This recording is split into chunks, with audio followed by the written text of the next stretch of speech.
welcome to Cinema Machine. I'm Al, and this is a rapid review of A24's newest movie, Everything, Everywhere, All at Once.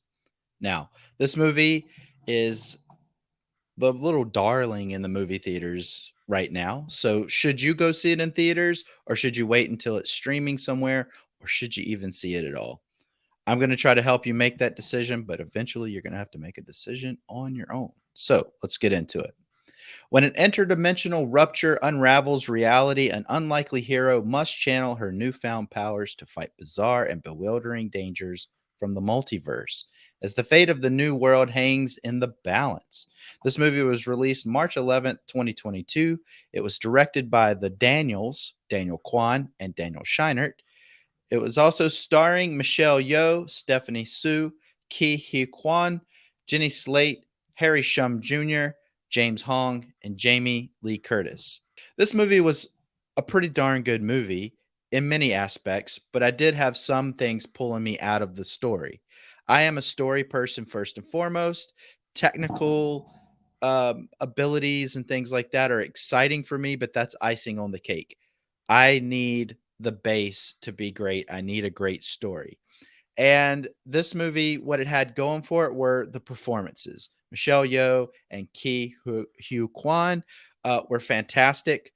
I thought Stephanie Su, uh, somebody I didn't know before this movie, she's a really good actress. I did feel that parts of the story took me out of this movie, so that's just a me thing. I will go ahead and preface all of this with I am not a underwear movie guy. That meaning superhero movie guy. I am not a Matrix type of person, or the fantastical where we need 700 layers to tell a simple story, uh, because the story's so thin. And that's what I felt with this movie. I felt the story was very thin. The Wang family, um, I did enjoy watching them. I did enjoy that they put this in a different lens with the multiverse to a certain degree, but I felt they went too far with the multiverse. I felt like they could have done without one or two of the dimensions, or the uh, parts of the universe, or whatever you want to call it. I am not one to subscribe to the hey, we need 100 Batman and we need 400 Spider Man and all that stuff in a movie. It's just not my thing. So, whatever. Um, if that's your thing, you'll probably like this. But what that does concern me for the future is movies with stories is much like they did with Groundhog Day. They really pushed that and made that into almost like a tropey way to frame a movie.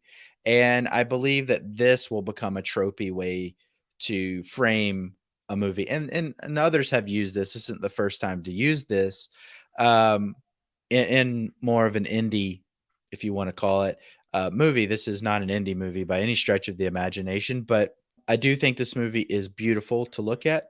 I do think the performances are fantastic. Um, I thought it was fun to see James Hong again. I personally uh, thought he had passed, so I was excited to see that he is still around.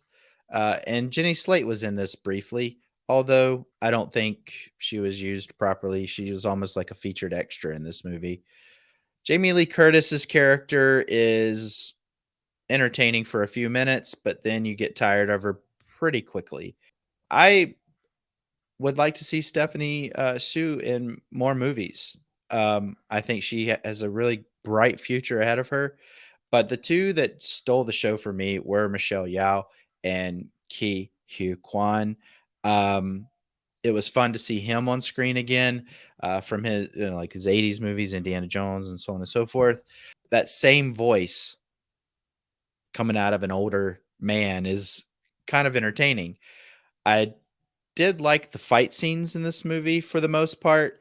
There was one fight scene in particular I thought was a little too silly, and I won't spoil that for you. I thought it was beneath this movie in particular. I thought this movie had so much going for it, it didn't need to kind of stoop to the levels of blue humor.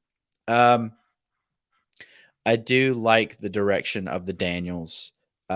Swiss Army Man was, I thought, a very good movie. Where this movie lost me was in the story. I have to say, it was in the story. This story is basically the Wang family have a laundromat that they live above, and they're taking care of Evelyn, the mother. That's Michelle Yeoh. They're taking care of her father, played by James Hong, which they call him Gong Gong. And it's three. So it's three generations when the daughter gets on screen, and the husband and the wife are kind of at odds, and everything's kind of breaking down for Evelyn Wang. And then the daughter comes in, and she has, generational differences, we'll call it. And I won't get into what it is exactly, but I felt that the daughter, Joy Wang, I felt that her storyline is a bit tired. Uh, this has nothing to do with the performance whatsoever. This has more to do with the lazy writing in this for this particular storyline, not for this character, but for this storyline. But I don't like it when people live in their emotions.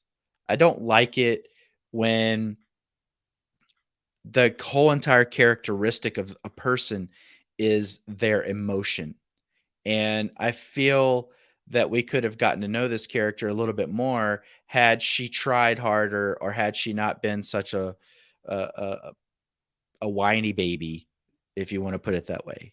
Um, and when they do the multiverse, you see it in a different light, and I did appreciate that. And her performance does elevate the material. However, it's just not for me. That's what pulled me out of the movie. Those are my thoughts. I do think this movie is worth watching. I do look forward to seeing what the Daniels are going to put out, and I do look forward to seeing what Stephanie Sue is going to do. Um, I hope to see Michelle Yeoh, and I'm sure we will. She's like the darling right now. This movie is really getting a lot of buzz. I want to see her, and I want to see Ke Quan out there, because he took a lot of time off, and it's great to see him on screen again. So, if I had to say anything, I would say watch this movie when it's streaming. I wouldn't waste my time going to the movie theater to see this. I want to thank everybody for tuning in to check out our rapid review. Check out our other rapid reviews. Make sure you like and subscribe to our channel, and watch us on Thursday nights, where we do a live show at 9 p.m. Eastern.